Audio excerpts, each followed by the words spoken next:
በሚሊዮን የሚቆጠሩ ኢትዮጵያውያን ሰራተኞች ያለው የኑሮ ሁኔታም አሁንም በጣም አሳሳቢ ነው። የዋጋ ግሽበት የደሞዝ ተከፋዩን የመግዛት አቅም መሸርሸሩን እንደቀጠለ ነው።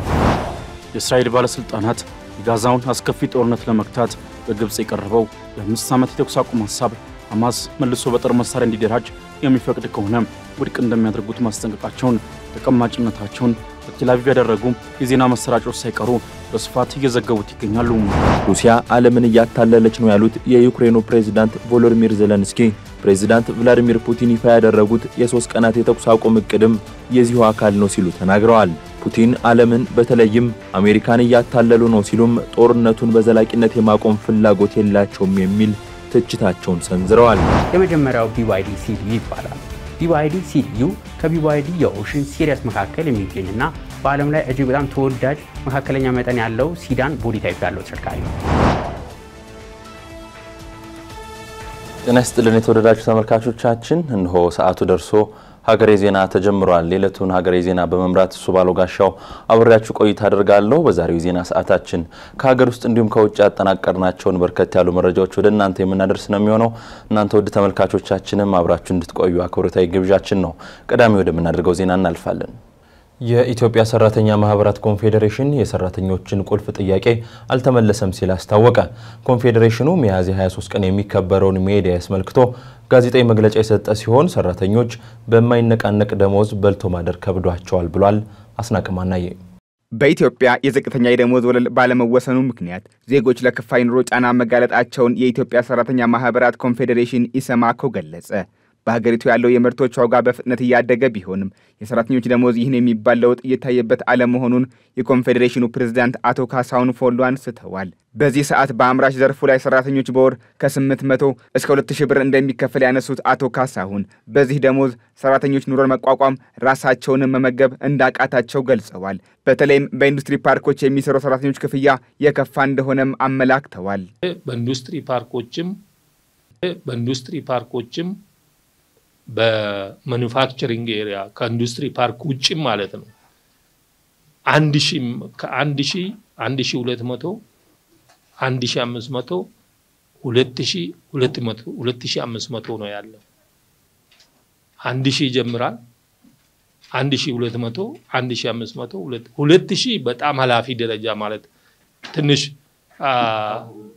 እንደ ካፖ የሚያስተባብሩ አሉ። አሁን ኢንዱስትሪ ፓርክ ላይ 2000 ነው ደሞዛቸው። የነ 2000 ምንለው ማለት ነው። የመደራጀት መብት በህግ ደረጃ ቢፈቀድም የሚቋቋሙ የሰራተኛ ማህበራትና አመራሮች ላይ እንግልት እየተፈጸመ መሆኑንም አቶ ካሳሁን አንስተዋል። ፕሬዝዳንቱ ኮንፌዴሬሽኑ በማህበራት አመራሮች ላይ እስር ሲፈጸም አፋጣኝ መፍትሄ ለመስጠት እንደሚሰራም ጠቁመዋል። ሰራተኞች መዋጮ እንዲያደርጉ የሚደነገገው የአደጋ ስጋት ስራ አመራር ረቂቅ አዋጅ በመርህ ደረጃ ተገቢ እንደሆነ የገለጹት ፕሬዝዳንቱ ሆኖም በዚህ ወቅት ተፈጻሚ ሊሆን እንደማይገባ ጠይቀዋል።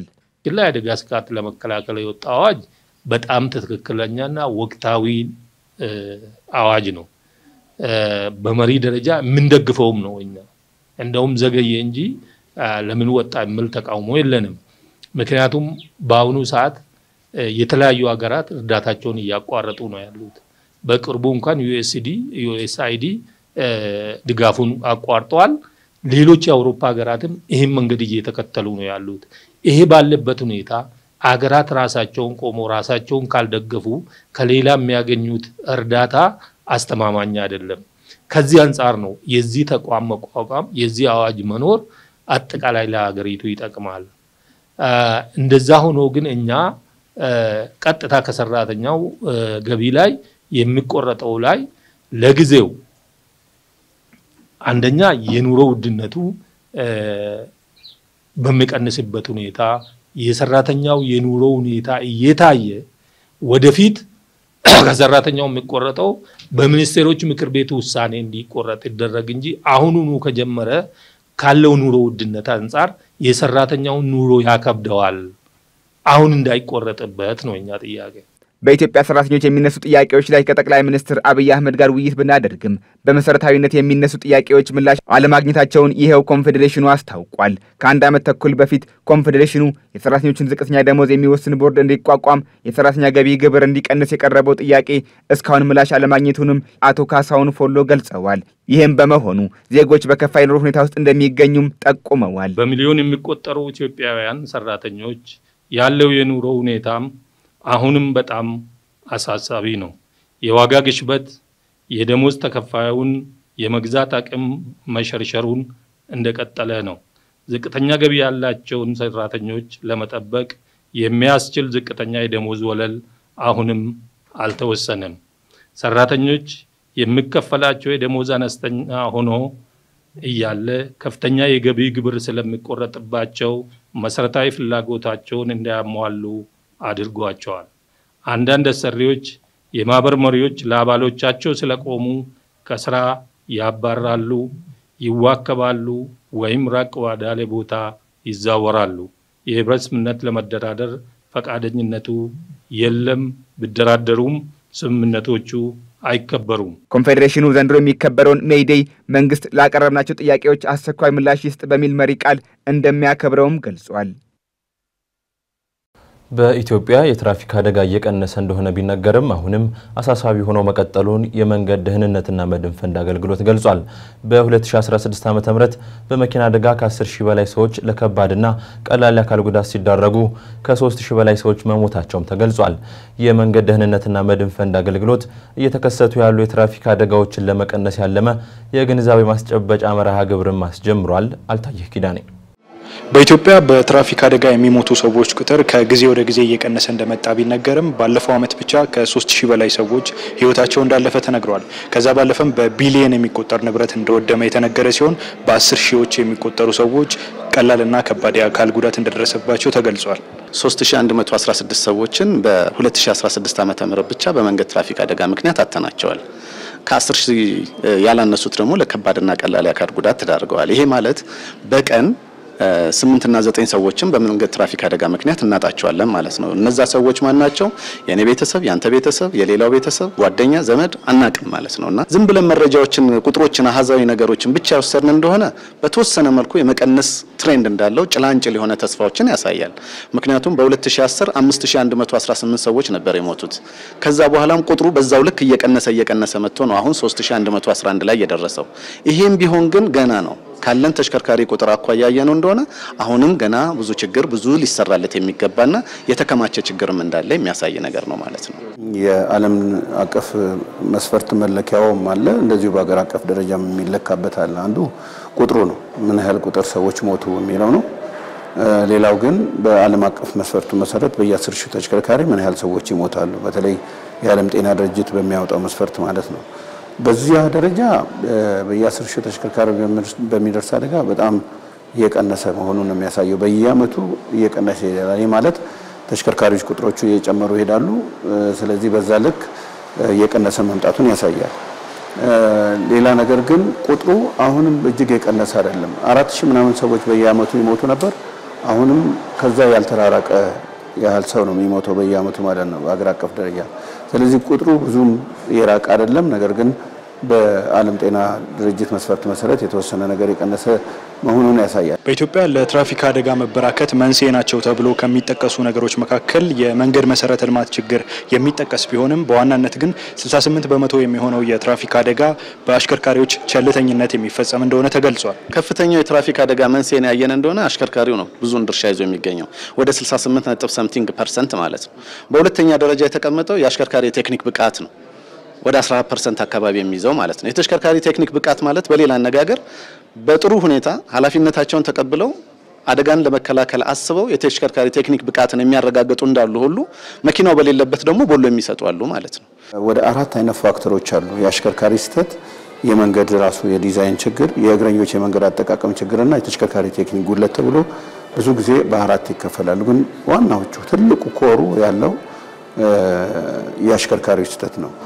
ስለዚህ አብዛኛውን የምንወስደው ወደ አሽከርካሪው ስህተት ወይም ደግሞ እግረኞች ላይ የሚደርስ ከሆነ የእግረኞች ስህተትን ብለንም ልንወስድ የምንችለው ነገር ይኖራልና መሰራት ያለበት እሱ ላይ ነው። እንግዲህ ይሄ ካምፔን ያስፈልገዋል፣ ሰው እንዲያውቁ ያስፈልጋል፣ ማህበረሰብ ውስጥ መግባት ያስፈልጋል፣ አሽከርካሪዎችን ሰብስቦ ማስተማር ያስፈልጋል። ለምሳሌ አንድ አሽከርካሪ በ30 ኪሎ ሜትር ቢያሽከረክርና አንድ ሰውን ቢገጭ ያ ሰው የመሞት እድሉ 5% ብቻ ነው ሊሞት የሚችለው። ከዛ ባለፈ በ40 በ50 ኪሎ ሜትር በሰዓት ደግሞ የሚሄድ ተሽከርካሪ አንድን ሰው ቢገጭ እስከ 45% ድረስ ያ የተገጨው ሰው የመሞት እድል ይኖረዋል ማለት ነው። 70 ከ70 ኪሎ ሜትር በላይ በሚሄድ ተሽከርካሪ ግን የተገጨ ሰው የመሞት እድሉ ከ95% በላይ ነው ማለት ነው። ስለዚህ የማንቆጣጠረው ፍጥነት መጨረሻው ሞት ነው። ወይኛ እንሞትበታለን ወይ ሌላ ሰው እናጠፋበታለን ማለት ነው። ስለዚህም ነው ፍጥነትን ታሳቢ በማድረግ የትራፊክ ህጉም በከፍተኛ ሁኔታ እዛ ላይ ትኩረት አድርጓል። አሁንም ደግሞ የምናካሄደው የመንገድ ደህንነት ዘመቻ እሱን ታሳቢ ያደረገ ነው ማለት ነው። የመንገድ ደህንነትና መድን ፈንድ አገልግሎት በኢትዮጵያ የትራፊክ አደጋን ለመቀነስ ያለመ የግንዛቤ ማስጨበጫ መርሃ ግብር አዘጋጅቷል። ለአንድ ወር ይቆያል በተባለው በዚህ መርሃ ግብር ላይ በብዙሃን መገናኛዎች የተለያዩ የግንዛቤ ማስጨበጫ መልእክቶች ይተላለፋሉ ተብሏል። ሐማስ ታጋቾችን የሚለቅና ትጥቅ የሚፈታ ከሆነ በማግስቱ ጦርነቱ ይቋጫል ሲሉ የእስራኤል ምክትል የውጭ ጉዳይ ሚኒስትር ተናግረዋል። ሐማስ በበኩሉ ትጥቅ መፍታት የሚለው ሐሳብ በፍጹም ለድርድር እንደማይቀርብ አስረግጦ እየተናገረ ይገኛል። ይህ በእንዲህ እንዳለ እስራኤል በጋዛ ያካሄደች ያለችውን የተጠናከረ የምድር ወታደራዊ ዘመቻ አስፋፍታ ለመቀጠል እየተዘጋጀች መሆኗ ተሰምቷል። ሙሴ ከበደ በዝርዝር ተመልክቶታል። የእስራኤል ባለስልጣናት የጋዛውን አስከፊ ጦርነት ለመክታት በግብጽ የቀረበው የ5 ዓመት የተኩስ አቁም ሐሳብ ሐማስ መልሶ በጦር መሳሪያ እንዲደራጅ የሚፈቅድ ከሆነ ውድቅ እንደሚያደርጉት ማስጠንቀቃቸውን ተቀማጭነታቸውን በቴል አቪቭ ያደረጉ የዜና መሰራጮች ሳይቀሩ በስፋት እየዘገቡት ይገኛሉ። ላለፈው 1 ዓመት ተኩል ገደማ ወዳጅ ዘመዶቻቸው በሐማስ እጅ የተያዙባቸው የታጋች ቤተሰቦች በበኩላቸው የእስራኤል መንግስት ስምምነቱን በመቀበል ታጋቾችን እንዲያስለቅቅላቸው እያሳሰቡ መሆኑን የሚወጡ መረጃዎች እያሳዩ ነው። ከዚህ ባለፈ የታጋች ቤተሰቦች በይፋ ለመናገር ጊዜው ገና ቢሆንም የእስራኤል ባለስልጣናት የሐማስን ህልውና የሚያስቀጥል ከሆነ የተኩስ አቁም እቅዱን ውድቅ እንደሚያደርጉት ማሳሰባቸው መንግስታቸው ታጋቾችን ለማስለቀቅ ምንም አይነት ሐሳብ እንደሌለው የሚያሳይ ነው በማለት ተቋማቸውን እያሰሙ ነው ተብሏል። እስራኤልም ሆነች አሜሪካ ሐማስ በርካታ ታጋቾች የሚለቀቁበትን ጊዜያዊ የተኩስ አቁም ድርድር ሐሳብ እንዲቀበል የበረታ ጫና እያሳደሩ ይገኛሉ። ሀገራቱ በመተኩም እንደ አውሮፓውያን አቆጣጠር ከጥቅምት 7 2023 ጀምሮ በተፈጸመባት ከባድ የአየር ድብደባ ውብ ህንፃዎቿና አውራ ጎዳናዎቿ በወደሙባትና የፍርስራሽ ከተማ በሆነችው ጋዛ ዘላቂ የተኩስ አቁም የሚያውጁ በግልጽ ያልተብራሩ ንግግሮችንና ቃል ኪዳኖችን እየሰጡት እንደሚገኙም ሰምቷል። ሐማስ ግን በአንጻሩ እስራኤል ከ50 በመቶ በላይ ከተቆጣጠረችው የጋዛ ክፍል ለቃ ማትወጣ ከሆነ ትጥቅ መፍታትም ሆነ ታጋቾችን መልቀቅ የማይታሰብ ስለመሆኑ አስረግጦ እየተናገረ ይገኛል። ይህ በእንዲህ እንዳለ በጋዛ የምታካሄደውን መጠነ ሰፊ ጥቃት አጠናክራ የቀጠለችው እስራኤል ይህን በጋዛ ሰርጥ እየተወሰደ ያለውን የምድር ወታደራዊ ዘመቻዋን አስፋፍታ ለመቀጠል የእስራኤል ጦር ዝግጅት እያደረገ ስለመሆኑ የእስራኤል መንግስት የዜና ማሰራጫ ካንን ዋቢ አድርጎ አናዶሉ በዛሬው ዕለት ዘግቧል። የእስራኤል ጦር በርካታ ተጠባባቂ ኃይሉን ወደ ጋዛ በሰፊው ለማንቀሳቀስ ማቀዱም የተሰማ ሲሆን በእስራኤል የጸጥታ ካቢኔ ውስጥ ባሉ ሚኒስትሮች በቀጣይ የሚወሰኑ የተጠናከሩ ተልእኮችን ለማስፈጸም ወደ ስፍራው ያቀናሉ ተብሎ እንደሚጠበቅም እየተዘገበ ነው። ይሁንና የእስራኤል የጦር ዝግጅት የግጭት አረንቋ በሆኑ የመካከለኛው ምስራቅ ቀጠና በእጅጉ ተስፋ የተጣለበትን የእስራኤልና ሐማስ የተኩስ አቁም ንግግር እንዳያደናቅፈው ተሰግቷል። ግብጽ ይፋ ያደረገችው የታጋቾች መለቀቅን የሚያካትት አዲስ የሰላም ሐሳብ የእስራኤልንም ሆነ የሐማስን የተናጠል ፍላጎት በሚገባ የሚያሟላና ለተፋላሚ ወገኖቹ የጋራ ግዴታ ተፈጻሚነትም ዋስ የሚሆኑ የቀጠናውንና የዓለም ሀገራትን የሚያካትት ስለመሆኑም ተነግሮለታል። ተፋላሚ ኃይሎቹ በሰላም እቅዱ ላይ ከስምምነት ላይ ለመድረስ የተደራዳሪ ቡድናቸውን ልከው በተናጠል ከአደራዳሪዎች ጋር በካይሮ እየመከሩም ቀጥለዋል። በግብጽ አደራዳሪነት በእስራኤልና በሐማስ መካከል በካይሮ እየተካሄደ ያለው ይህ ቀጥተኛ ያልሆነ የተኩስ አቁም ውይይት ቀድሞ ከነበረበት ደረጃ ወሳኝ መሻሻል እያሳየ ስለመሆኑም የአሸማጊያዎቹን የግብጽ የደህንነት ምንጮች ዋቢ አድርጎ ሮይተርስ አስነብቧል። ይሁንና አሁንም እስራኤል ሐማስ ትጥቁን የማይፈታ ከሆነ የተኩስ አቁም ሐሳብ ቅዠት መሆኑን ደጋግማ እየገለጸች ትገኛለች። ጀሩሳሌም ፖስት አዲስ ባሰፈረው ዘገባ ደግሞ በግብጽ ኳታርና አሜሪካ አደራዳሪነት እየተመከረበት የሚገኘው አዲስ የተኩስ አቁም ሐሳብ ሐማስን በጦር መሳሪያ መልሶ የሚያደራጅና በጠነከረ ክንድ ከእስራኤል ጋር በድጋሚ ጦርነት የሚያስጀምረውን አቅም የሚሰጥ ከሆነ እስራኤል ስምምነቱን የማትቀበል ይሆናል ተብሏል። በአሁኑ ወቅትም 59 የሚደርሱ የእስራኤል ታጋቾች በሐማስ እጅ እንዳሉ የሚታመን ሲሆን የተወሰኑት በሕይወት እንደሌሉም ይነገራል። እነዚህ ታጋቾች በሕይወት ወደ ቤተሰቦቻቸው እንዲመለሱ የእስራኤል መንግስት አጥብቆ እየወተወተ የሚገኘው የታጋች ቤተሰቦች ፎረምም ኔታንያሁና ሹማምንቶቻቸው ግልጽ የሆነ እቅድ በማዘጋጀት ታጋቾችን በማስለቀቅ ሂደት የሚያሳዩት ዳተኝነት ታጋቾችን የማስመለስ ሐሳብ እንደሌላቸው የሚያሳይ ነው በማለት የሰላ ትችታቸውን እየሰነዘሩ ይገኛሉ። ከአይሁድ ቤተሰብ በካናዳ የተወለዱት የእስራኤሉ ምክትል የውጭ ጉዳይ ሚኒስትር ሻረን አስኬልም የእስራኤል ቁልፍ ፍላጎቶች እስካልተሟሉ ድረስ የ5 ዓመታቱ አዲስ የሰላም እቅድ ፍሬያማ አይሆንም ሲሉ በተኩስ አቁም ሐሳብ ላይ ያላቸውን ዝቅተኛ ሐሳብ አጋርተዋል። አዲሱ የሰላም ሐሳብ ውጤትም ከዚህ ቀደሞቹ የተለየ አይሆንም ሲሉ ያጣጣሉት ምክትል የውጭ ጉዳይ ሚኒስትሯ በተለይም ሐማስ መሳሪያውን የሚያወርድና 59ኙንም ታጋቾች የሚለቅ ከሆነ ነገውኑ ጦርነቱ ይቋጫል ሲሉ ተደምጠዋል። ይሁንና መሳሪያ ማውረድ የሚለውን ሐሳብ ከመነሻው በጽኑ ውድቅ ያደረገው ሐማስ በምትኩ እስራኤል በኃይል ከያዘቻቸው የጋዛ አካባቢዎች ለቃ የምትወጣና ዘላቂ የሰላም ዋስትና የሚሰጠው ከሆነ ስምምነቱን ሊቀበል እንደሚችል እየገለጸ ይገኛል። ሩሲያ ያወጀችውና በቀጣዩ ሳምንት ተግባራዊ ይደረጋል የተባለው የ3 ቀናት የተኩስ አቁም እቅድ በዩክሬን ነቀፌታ ቀርቦበታል። ሩሲያ ዓለምን በተለይም አሜሪካን እያታለለች ነው ያሉት ፕሬዚዳንት ቮሎዲሚር ዜሌንስኪ ፑቲን ጦርነቱን የማቆም እቅድ የላቸውም ሲሉ ተችተዋል። ፈረንሳይ በበኩሏ ሩሲያ ላይ ማዕቀብ እንዲጣል ጠይቃለች። ተጨማሪ አለን። ሩሲያና ዩክሬን ከ3 ዓመታት በፊት የጀመሩትንና እስካሁንም እያከናወኑ ያሉትን ጦርነት ለማስቆም ዝግጁ ነን ሲሉ በየፊናቸው እየገለጹ ቢገኙም አንዳቸው ሌላቸውን ከመውቀስ አልወዘኑም። ሩሲያ በቀጣዩ ሳምንት ከሐሙስ እስከ ቅዳሜ የሚዘልቅ የተናጠለ የተኩስ አቁም ትላንት ሰኞ ብታወጅም ዩክሬን ግን የሩሲያ አካሄድ የሚታመን አይደለም ስትል ወቅሳለች። ሩሲያ ዓለምን እያታለለች ነው ያሉት የዩክሬኑ ፕሬዝዳንት ቮሎዲሚር ዜሌንስኪ ፕሬዝዳንት ቭላዲሚር ፑቲን ይፋ ያደረጉት የ3 ቀናት የተኩስ አቁም እቅድም የዚሁ አካል ነው ሲሉ ተናግረዋል። ፑቲን ዓለምን በተለይም አሜሪካን እያታለሉ ነው ሲሉም ጦርነቱን በዘላቂነት የማቆም ፍላጎት የላቸውም የሚል ትችታቸውን ሰንዝረዋል። የሩሲያ እቅድ በሁለተኛው የዓለም ጦርነት ወቅት ሶቪየት ህብረት በጀርመን ናዚ ላይ የተቀዳጀችውን ድል 80ኛ ዓመት ከምታከብርበት ቀን ጋር የተገጣጠመ ሲሆን ይህም ለትንሣኤ በዓል ከታወጀው የአንድ ቀን የተኩስ አቁም በኋላ የታወጀ ያደርገዋል። ሩሲያ ይህንን የምታደርገው ከተኩስ አቁም በኋላ የተደራጀ ዘመቻ ለመጀመርና ለተዋጊዎቹ አረፍት ለመስጠት ነው የሚሉ ወቀሳዎችም በዩክሬን በኩል እየተሰነዘሩ ነው። ሁለቱን ወገኖች ለማደራደር እየሞከሩ ያሉት የአሜሪካው ፕሬዝዳንት ዶናልድ ትራምፕ ሩሲያ እየፈጸመች ባለችው ጥቃት መበሳጨታቸውን ከዩክሬኑ ፕሬዝዳንት ቮሎዲሚር ዜሌንስኪ ጋር በነበራቸው ውይይት መግለጻቸው ከተሰማ በኋላ ፑቲን የ3 ቀናት የተኩስ አቁም እንደሚያደርጉ ቢያስታውቁም ያለ ቅድመ ሁኔታ የተኩስ አቁም ይደረግ በሚለው ሐሳብ ዙሪያ ግን እንደማይስማሙ አረጋግጠዋል። ስለ ዘላቂ የተኩስ አቁም መነጋገር እንችላለን፣ ለዚህ ሲባል የሚቀመጥ ቅድመ ሁኔታ ግን አይኖርም የሚለውም በአቋም ደረጃ የተያዘ ስለመሆኑ ተዘግቧል። ኩርስክን ከዩክሬን እጅ ነጥቅ ያለው ያለችው ሩሲያ የተሰነዘሩባትን 91 ድሮኖች መመከቷን ስትገልጽ 40 የሚደርሱት ይህንኑ ግዛት ኢላማ ያደረጉ መሆናቸውንም አስታውቃለች። በቤልጎሮድ ክልል ውስጥ እየተንቀሳቀሰ በሚገኝ ተሽከርካሪ ላይ አርፈዋል የተባሉ ድሮኖች ደግሞ የ2 ሰዎችን ሕይወት ስለመቅጠፋቸው የዘገበው አርቲ 3 ሰዎች በዚሁ የዩክሬን ጥቃት ጉዳት ማስተናገዳቸውን ገልጿል። በሌሎች አካባቢዎች ላይ የተቃጣው ጥቃት ያስከተለውን ጉዳት አስመልክቶ ግን ይህ ዘገባ እስከተጠናቀረበት ጊዜ ድረስ ይፋ የተደረገ መረጃ የለም። ራሷ ሩሲያም ብትሆን ከ100 ያላነሱ ድሮኖችን በመጠቀም በዩክሬን ላይ ጥቃት መፈጸሟም ተሰምቷል። በዚሁ ጥቃት አንድ ታዳጊ ሕፃን ሕይወቷ ማለፉም ተሰምቷል። ኬቭ፣ ካርኪቭና ዶኔትስክን ጨምሮ የተለያዩ የዩክሬን ግዛቶች በጥቃቱ ጉዳት ስለማስተናገዳቸውም 37 የሚሆኑ ድሮኖችን ስለመመከቱ የገለጸው የዩክሬን አየር ኃይል አስታውቋል። ከ100ዎቹ ድሮኖች መካከል 47 የሚደርሱት ተልዕኳቸውን ሳያሳኩ ከራዳር እይታ መሰወራቸውንም የኃይሉ መግለጫ አመላክቷል። ድሮኖቹ በኤሌክትሮኒክ ስርዓት ተጠልፈው ሊሆን የሚችልበት እድል እንዳለም ተጠርጥሯል። ምዕራባውያን ለዩክሬን የሚያቀርቡትን ወታደራዊ ድጋፍ እስካላቋረጡ ድረስ የረዥም ጊዜ የተኩስ አቁም ስምምነት እንደማይፈጽሙ የሚገልጹት ፕሬዝዳንት ፑቲን ዩክሬን በመሰል ሁኔታ ውስጥ የሚደረጉ የአጭር ጊዜ የተኩስ አቁም ውሳኔዎች በአግባቡ ተግባራዊ እንዳይሆኑ እንቅፋት እየፈጠረች ነው የሚል ክስ ያቀርባሉ።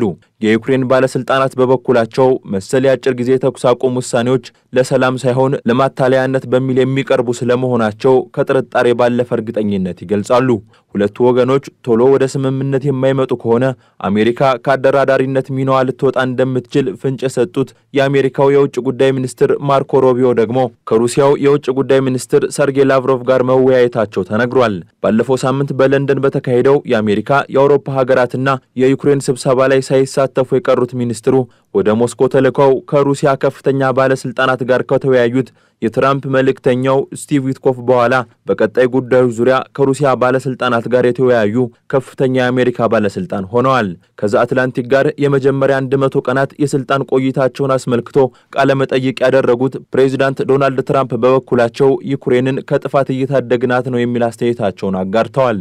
የፈረንሳዩ ፕሬዚዳንት ኢማኑኤል ማክሮን ደግሞ በቀጣዮቹ 10 ቀናት ውስጥ ሩሲያ ወደ ዘላቂ የተኩስ አቁም ስምምነት እንድትመጣ የሚያስችል ግፊት ይደረጋል ብለዋል። ዩክሬን ወደ ስምምነት እንድትመጣ የተደረገውን ግፊት ያህል በሩሲያ ላይ አልተደረገም ያሉት ፕሬዝዳንቱ ሩሲያ በቀረቡ እቅዶች ላይ ካልተስማማች ማዕቀቦችን የመጣል እርምጃዎችን ያካተተ ግፊት ማድረግ እንደሚገባ ነው የጠቆሙት። ግፊት ማድረግ አለባቸው በሚል በፕሬዝዳንቱ ከተጠቀሱ አካላት መካከል አንዷ አሜሪካ ስትሆን የፕሬዝዳንቱን እቅድ ስለመቀበል አለመቀበሏ ግን ይፋ የተደረገ መረጃ የለም።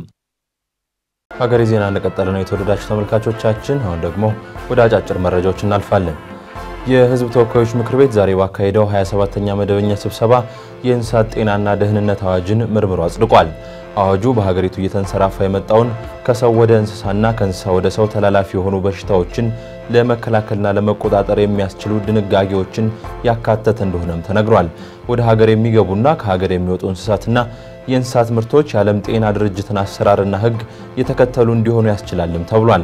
አዋጁ የምግብ ዋስትናን ለማረጋገጥና ለስራ ዕድል ፈጠራ መቺ ሁኔታን እንደሚፈጥርም ነው የተመላከተው።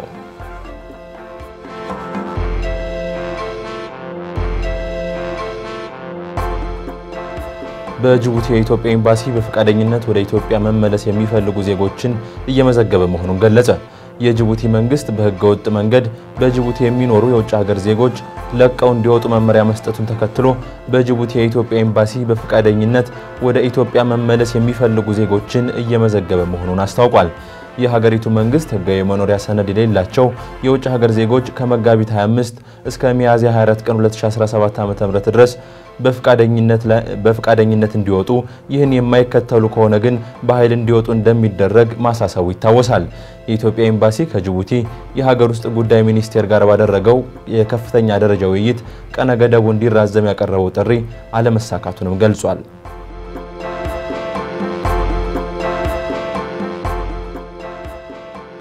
የውጭ ግንኙነትና ሰላም ጉዳዮች ቋሚ ኮሚቴ በማዕከላዊ ኢትዮጵያ ክልል የሚነሱ የወሰን ችግሮች እንዲፈቱ ጠየቀ።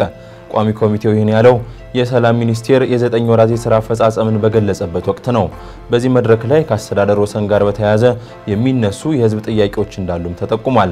ቋሚ ኮሚቴው በማሳያነት ያነሳው በማዕከላዊ ኢትዮጵያ በሚገኙት የሀዲያና ጉራጌ ዞኖች ላይ የሚነሱ የአስተዳደር ወሰን ግጭቶችን ሲሆን የህዝብ መብትና የማንነት ጥያቄዎች እንዲፈቱ ጥያቄዎች መቅረባቸውን ኮሚቴው አስታውቋል። ጥያቄው በተለያየ ጊዜ ለፌዴሬሽን ምክር ቤት ሲቀርብ የቆየ ጉዳይ ቢሆንም ሳይፈታ መቆየቱ ችግር የሚያመጣ መሆኑን ቋሚ ኮሚቴው በመድረኩ ገልጿል።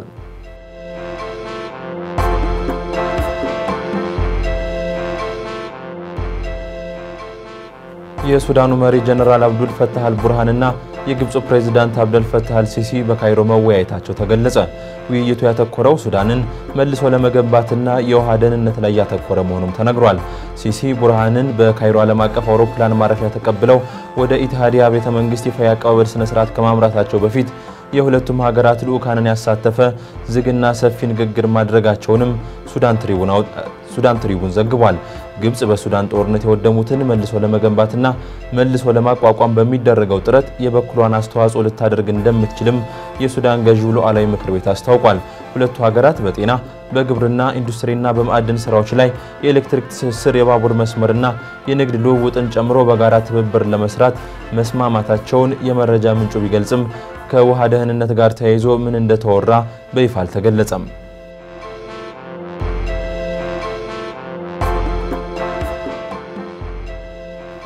ዳግም ወደ ስልጣን የመጡት የአሜሪካው ፕሬዝዳንት ዶናልድ ትራምፕ ለሶስተኛ ጊዜ በምርጫ እንደማይሳተፉ አስታወቁ።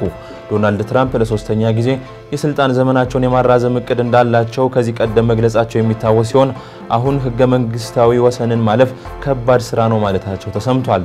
ፕሬዝዳንቱ የስልጣን ዘመናቸውን የመጀመሪያ 100 ቀናት አስመልክተው በሰጡት ቃለ ምልልስ ለሶስተኛ ጊዜ ስልጣን ዘመን መወዳደር እንደሚፈልጉ ፍንጭ ቢሰጡም ያንን ማድረግ በጣም የተወሳሰበ ነገር መሆኑን ማመናቸውን የገለጹት ዶናልድ ትራምፕ ደጋፊዎቻቸው ለሶስተኛ የስልጣን ዘመን እንዲወዳደሩ በተደጋጋሚ ሲጠይቋቸው እንደነበር ጠቁመው በመጨረሻ ግን ከሁለተኛ የስልጣን ዘመናቸው በዘለለ በስልጣን ላይ ለመቆየት ምንም አይነት እቅድ እንደሌላቸው መግለጻቸውን አርቲ ዘግቧል። ጋንግሪን አደገኛ የሆነ የቁስል መመርቀዝን የሚያስከትል በሽታ ነው። አብዛኛውን ጊዜ የሚያጋጥመው በእግርና እጅ ላይ ቢሆንም በማንኛውም የአካል ክፍል ላይ ሊከሰትም ይችላል። የዛሬው ጤና አዳም ጥንቅራችንም ትኩረቱን ጋንግሪን ላይ አድርጓል። ተከታትለን እንመለስ።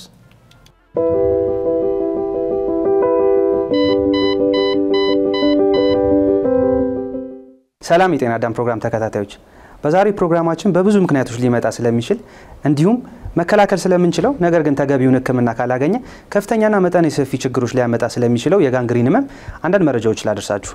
እኔ ዶክተር ትንሳኤ ነኝ።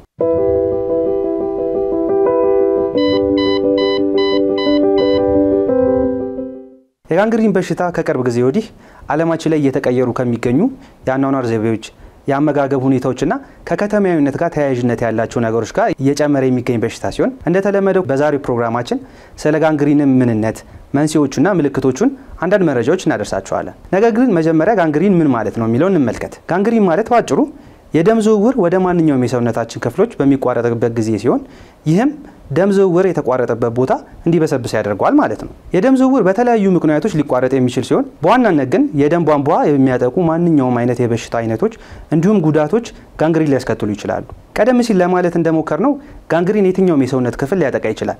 ብዙውን ጊዜ ግን እግርና እጅን ያጠቃል። በተጨማሪ የጋንግሪን ህመም በምልክቶቹ ለሁለት መክፈል እንችላለን። ይህም ደረቅ ወይም ድራይ ጋንግሪን የምንለው ሲሆን ምልክቶቹ ደግሞ ጋንግሪን የተፈጠረበት ቦታ ላይ ደረቅና ጠንካራ ሆኖ የሚታይ ሲሆን በተጨማሪም በበሰበሰው የሰውነት ክፍልና በደህንኛው መካከል ግልጽ የሆነ ልዩነት ወይም ቦርደር ይፈጥራል። ይህ የጋንግሪን አይነት ብዙውን ጊዜ የእግርና የእጅ ጣቶች ላይ የሚከሰት ሲሆን የታችኛውን የደም ስሮች ከሚያጠቁ በሽታዎች ጋር በብዛት ተያያዥነት አለው። ሌላው ደግሞ ደረቅ ያልሆነ ወይም ዌት ጋንግሪን የምንለው ሲሆን ምልክቶቹ ጋንግሪን በተፈጠረ አካባቢ እርጥበት መኖር፣ እብጠት መኖርና እንዲሁም ውሃ መቋጠር ይገኙበታል።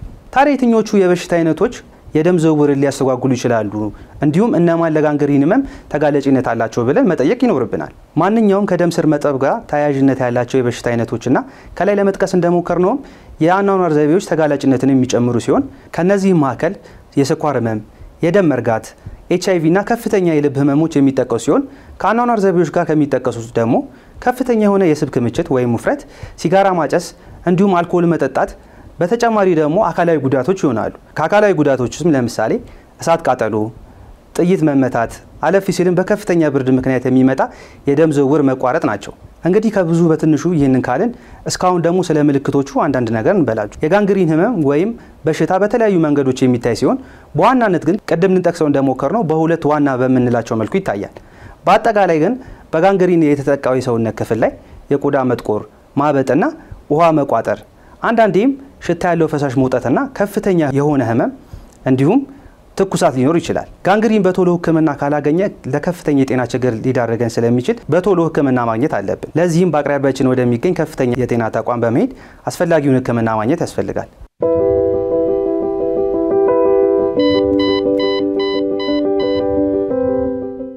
ከተወሰኑ ዓመታት በፊት ቻይና የምታመርታቸው እቃዎች ጥራት አጠራጣሪ እንደሆነ ይነገር ነበር።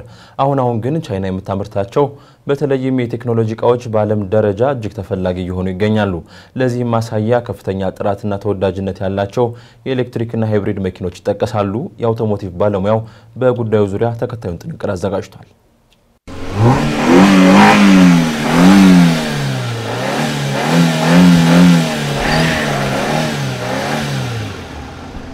ሰላም እንደምን አላችሁ ውድ ተመልካቾቻችን። በዛሬታችን የ2025 የቻይና ምርጥ 5 ኤሌክትሪክ መኪኖች ላይ የተለያዩ መረጃዎችን ይዤላችሁ የቀረብኩት የአውቶሞቲቭ ባለሙያ አዶንያ ብርሃኔ። መልካም ቆይታ።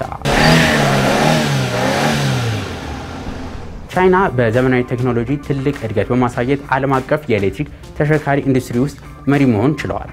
በ2025 ዓ.ም ቻይናውያን ኤሌክትሪክ መኪኖቻቸው በአዳዲስና አስደናቂ ቴክኖሎጂ በአንድ ጊዜ መጓዝ የሚችሉት ርቀት፣ ፈጣን ቻርጅ በመሙላት አቅም እና ምቾት በዓለም የመጀመሪያ ደረጃ መሆን ችለዋል። በ2025 ዓ.ም ምርጥ 5 በገበያ ውስጥ ተቀባይነት ያገኙ ተሽከርካሪዎች አሏቸው።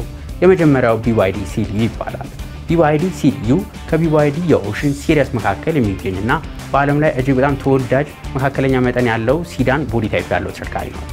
የተሻሻለ የሌድ ባትሪ ቴክኖሎጂ በመጠቀም ከፍተኛ የመጓዝ ርቀትም እና ከፍተኛ ጥራትን ይዞ ቀርቧል። የተሽከርካሪ የሞተር የፈረስ ጉልበቱን በምናይበት ጊዜ 218 የፈረስ ጉልበት ማመንጨት የሚችል ሲሆን 288 የፈረስ ጉልበትን ማመንጨት ይችላል እንደ መኪናው የሞተር አይነትና እንደ ትሪም። ሌላኛው ደግሞ ሬንጃቸው ነው። እነዚህ መኪኖች በአንድ ጊዜ መጓዝ የሚችሉት ርቀት 500 ኪሎ ሜትር የመጓዝ አቅም አላቸው። በአንድ ጊዜ ቻርጅ ለማድረግ ከፈለግን ደግሞ ከ0-80 ለመድረስ በ30 ደቂቃ ውስጥ ሙሉ ቻርጅ ማድረግ ይችላሉ። እነዚህ መኪኖች ላይ የተገጠመላቸው ኢንፎቴመንት ስክሪን የሚዞር ባለ 12.8 ኢንች ኢንፎቴመንት ስክሪን የተገጠመላቸው ሲሆን አብሮትም ዲ-ሊንክ ስርዓት ተካቶለታል። በዓለም አቀፍ ገበያ ላይ ተጽዕኖ ከፈጠሩ መኪኖች መካከል ተጠቃሽ ሲሆኑ በአውሮፓ ብቻ ከ12400 በላይ መኪኖችን ተሽጠው በተጠቃሚዎች ዘንድ እጅግ በጣም ተወዳጅ የሆኑ መኪኖች ናቸው። እነዚህ መኪኖችም በዓለም አቀፍ ገበያ ላይ ከ49,000 አሜሪካን ዶላር እስከ 63,000 አሜሪካን ዶላር እየተሸጡ ይገኛሉ። በሁለተኛ ደረጃ የምናገኘው ተሽከርካሪ ደግሞ MG ZS የሚባለው ተሽከርካሪ ነው። በሲያክ መኪና አምራች ካምፓኒ የሚመረተው MG መኪና ምርጥ የኮምፓክት SUV መኪና ነው። በአውሮፓ ሀገራትን በተለያዩ ሀገራት መካከል እጅግ በጣም ተወዳጅነት እያገኘ የሚገኝ ተሽከርካሪ ነው። ይህም ተሽከርካሪ የተገጠመለት የኤል ሞተር በምናይበት ጊዜ 176 የፈረስ ጉልበት ማመንጨት ይችላል። መኪናው በአንድ ጊዜ ቻርጅ መጓዝ የሚችለው ርቀትም 440 ኪሎ ሜትር መጓዝ የሚችል ሲሆን እነዚህ መኪኖችንም ቻርጅ ለማድረግ እንደ ሌሎች 30 ደቂቃ ሳይሆን እስከ 40 ደቂቃ ከ0-80 ለመድረስ ይፈጅባቸዋል። ኢንፎቴመንት ስክሪን በምናይበት ጊዜ የተሽከርካሪ የተገጠመለት ኢንፎቴመንት ስክሪን ባለ 10 ኢንች ኢንፎቴመንት ስክሪን የተገጠመለት ሲሆን አንድሮይድ አውቶ እንዲሁም አፕል ካርፕሌይ የመሳሰሉ አዳዲስ ቴክኖሎጂዎችን ያካተቱ ናቸው። በገበያ ውስጥ እንደተጠቀሰው በ2025 ዓ.ም በአውሮፓ ከ36400 በላይ መኪኖችን በመሸጥ ከቴስላ ሞዴል ዋይ ከሚባለው ተሽከርካሪ በላይ መሸጥ ችለዋል። እነዚህ መኪኖች ከ33000 የአሜሪካን ዶላር ጀምሮ በዓለም አቀፍ ገበያ ላይ እየተሸጡ ይገኛሉ። ሌላኛው ደግሞ ኒዮ ኢቲ9 ይባላል።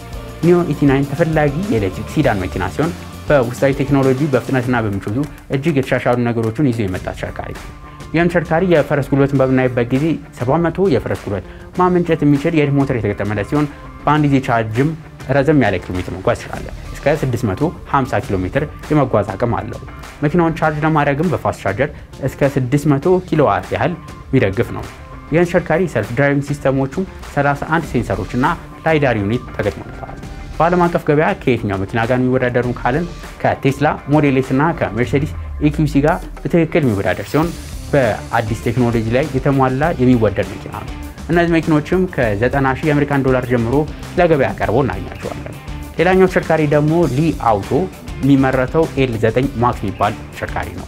የመካከለኛ መጠን ያለው አስደናቂ አውቶሞቢል ስፖርታዊ ዲዛይን ማለትም ስፖርት ዩቲሊቲ ቬሂክል የሚባለው ቦዲ ታይፕ የሚጠቃለል ሲሆን በኤሌክትሪክ እና በነዳጅ የተያያዘ የሚሰራ ነው። ማለትም ሃይብሪድ ተሽከርካሪ ነው። የመኪና በአስደናቂ ቴክኖሎጂዎችና በምቾትና ራሱን በራሱ የመንዳት ችሎታው በዓለም አቀፍ ላይ ተወዳጅ መኪና ነው። የተሽከርካሪ አጠቃላይ የፈረስ ጉልበቱ 449 የፈረስ ጉልበት ማመንጨት ይችላል። ይህም ተሽከርካሪ ከ0-100 ኪሎ ሜትር ለመድረስ በ5.3 ሰከንድ ውስጥ መድረስ የሚችል ሲሆን ከፍተኛ ፍጥነቱ 180 ኪሎ ሜትር በሰዓት ነው። የተሽከርካሪ ሃይብሪድ ቢሆንም ራሱን የቻለ አንድ ባትሪ አለው። ይህም ባትሪው 42 ኪሎዋት አወር ባትሪ ነው። ይህም ከአንዳንድ የኤሌክትሪክ ተሽከርካሪዎች ሙሉ ለሙሉ በኤሌክትሪክ ከሚሄዱ ራሱ የተሻለ ተለቅ ያለ ባትሪ ተገጥሞለታል። በኤሌክትሪክ ሬንጁ ብቻ 190 ኪሎ ሜትር መጓዝ የሚችል ሲሆን በአጠቃላይም 1360 ኪሎ ሜትር የመጓዝ አቅም አለው።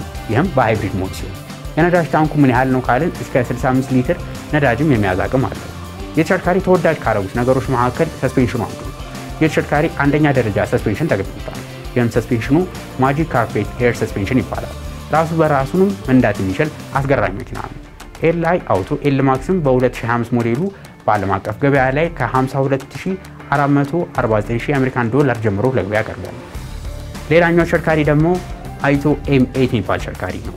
ይህም በሁዋዌና በሲሪየስ በመተባበር የተሰራ አዲስ የኤሌክትሪክ መኪና ሲሆን ይህም መኪና በ2025 ዓ.ም የተጀመረና በተለያዩ ገበያዎች ላይ በጣም ታዋቂ የሆነ መኪና ነው። መኪናውም በአጠቃላይ ርዝመቱ 5 ሜትር ሲሆን ስፋቱ ደግሞ 1.9 ሜትር ነው። እንዲሁም ከፍታው 1.7 ሜትር ሲሆን ይህም መኪናውን ፉል ሳይዝ ኤስዩቪ ከሚባሉ መኪኖች መካከል እንዲመደብ ያደርገዋል። የተሽከርካሪ ላይ የተገጠመለት ባትሪ በምናይበት ጊዜ ባለ 36 ኪሎዋት አወር ሊቲየም አዮን ባትሪ እና በ51 ኪሎዋት አወር ሊቲየም አዮን ባትሪ አማራጮች ለገበያ ቀርበዋል። ሞተር ኃይሉን በምናይበት ጊዜ የተሽከርካሪ 158 የፈረስ ጉልበት የማመንጨት አቅም አለው። እነዚህ መኪናዎችም ከ48000 አሜሪካን ዶላር ጀምሮ ለገበያ ቀርቦ እናገኛቸዋለን። ለዛሬ ይዤላችሁ የቀረቡት መረጃ ይህን ምስል ነበር። በቀጣይ ሌሎች ከመኪና ጋር በተገናኙ መረጃዎች እስከምንገናኝ ድረስ መልካም ሁሉ ተመኘው።